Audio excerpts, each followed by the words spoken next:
The next thing that we'll talk about will be Axe Core browser scans. This is the Axe Browser plugin, can be downloaded for Chrome or for Firefox. And this is really important for a couple of reasons. One, it's required that all of our applications and static content be able to pass an Axe browser scan, or rather an Axe rule check in our CI/CD pipeline. And if we have errors that the Axe plugin can pick up, those errors have a real tendency to circulate up to keyboard or to assistive technology users and really amplify difficult or bad user experiences. So this browser plugin forms the foundation and the bedrock of everything we do for accessibility testing. And like I said, it can be installed on Chrome and Firefox. It's really easy to use. And if you're working on a page, developing it locally, or you have something in staging ahead of a staging review, it's good to run it through Axe and just see. Ideally, you will have 0 violations. Best practices aside, we are really interested in no WCAG 2 violations.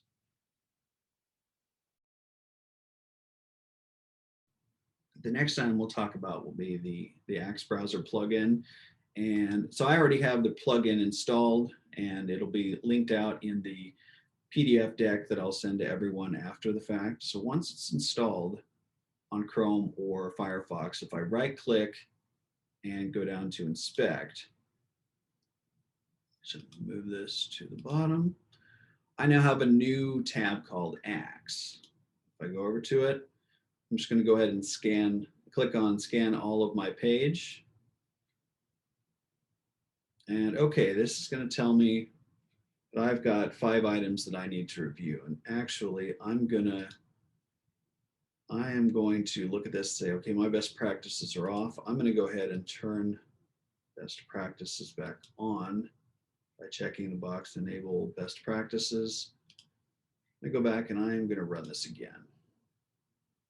Okay, so with best practices on, it says I have 1 moderate issue. So I'm going to go ahead and click on the number 1 next to moderate and take a look at that first. And it says my div banners is not in a landmark. Now I know that's on the page somewhere, but I'm not sure where. So, but Axe gives me a handy feature. If I click this highlight, now does everyone see this purple halo around the div? Okay, perfect. So that's the element that Axe is telling me is not in a landmark, and it's not too happy about that.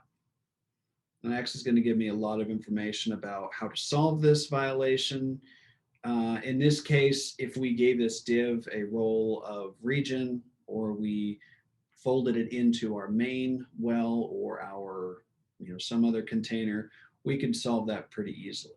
The good news is that's a best practice. So this is not a violation that our CI pipeline is going to break on or is going to complain about.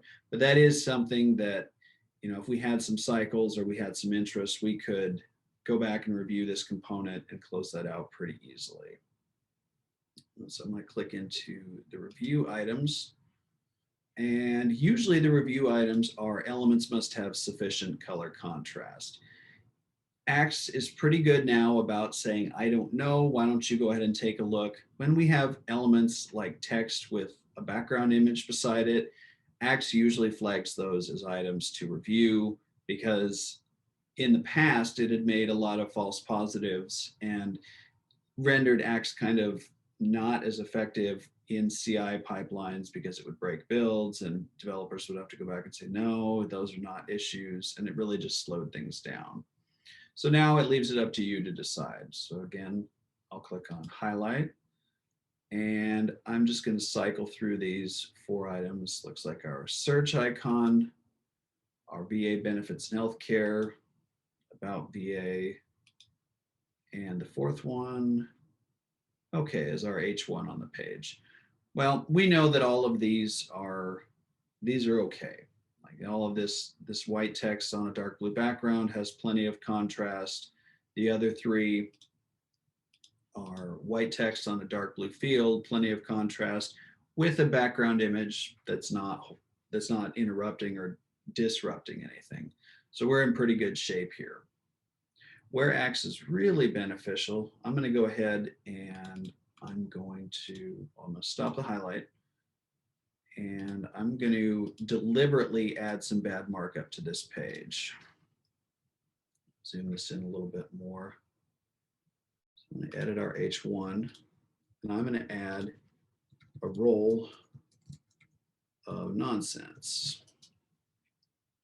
Now this is deliberately going to break, and I want to show what that looks like and why this is something we want to keep out of our system. Okay, so I'm going to run Axe again. Now I've got a critical violation. Actually, it caused 2 additional errors.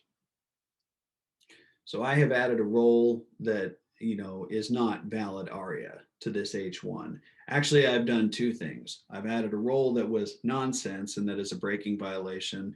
I've also now removed the heading role from this text. So a screen reader won't announce this as a heading level 1. So I've really done a couple of disservices here. But I don't know exactly what I need to do to fix this issue.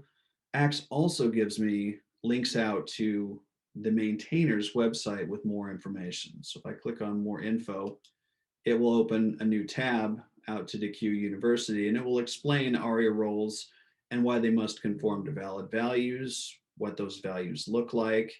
And this will give me a lot of additional clues about how I might be able to fix that problem. So, okay, reading through. I think my role is wrong. I'm going to go in and I'm going to remove that role. I can go back to Axe. I can run it again. And now that critical violation and whatever the moderate violation was are gone. This is really invaluable while you're building new features. If you have new markup patterns or you're using a lot of ARIA or a lot of JavaScript, I highly encourage everyone who has access to the code and is running it, just run Axe periodically during your day-to-day work. It'll point you to HTML that might be marked up incorrectly, ARIA that might be looking for an ID that's not available on the page until you click on something. It's a really useful guide. Additionally, all of our applications and all of our static content are evaluated by this same set of rules in our CI pipeline. And if there's a violation, it will stop your build and it'll say, nope, I can't build this branch. I need you to go back and fix that.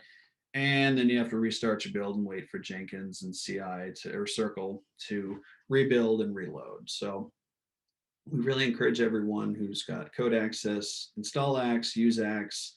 The accessibility specialists lean on it heavily, and our CI pipeline leans on it heavily, and it forms the underpinning of everything we do for automation and manual testing.